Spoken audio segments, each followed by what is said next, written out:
Okay, so welcome to this class and this session, which is listed as the determinants of the aerobic capacity, blood lactate transitions. This forms a topic within a series of topics on this channel in relation to the assessment of endurance capability. But this also is very, very important if perhaps you're thinking about more clinically orientated assessments. Prior to going through this class, I would advise, if you haven't done a previous session which is about lactate as a mitochondrial fuel, it may be worth doing that to get an understanding about what it is we're actually assessing when we take a blood lactate sample. With that in mind, let's dig into what this session is going to cover.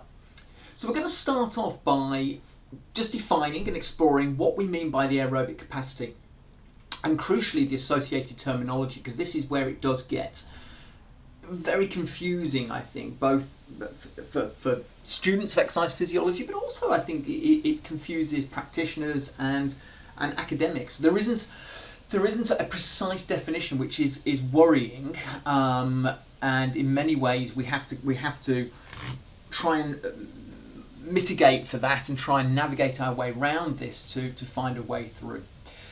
Then we're going to look at the role of lactate data physiologically. Why is it considered to be actually so important? How, though, can it be potentially misleading to us? So that really is where we're going to understand this in the relation to the validity and reliability of this. That is both in terms of the validity of the test and its reliability, but also fundamentally the validity of lactate as a performance stroke physiological indice.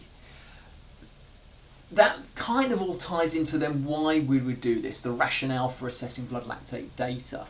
And then all of those bleed into the final part, which is really the major emphasis of this class, which is how do we go about doing this, which is the notion of the protocol and the test that we can use. And again, understanding that there isn't absolute clarity in this, and to a certain degree we have to understand where the limitations lie to start to understand where a degree of best practice can come from.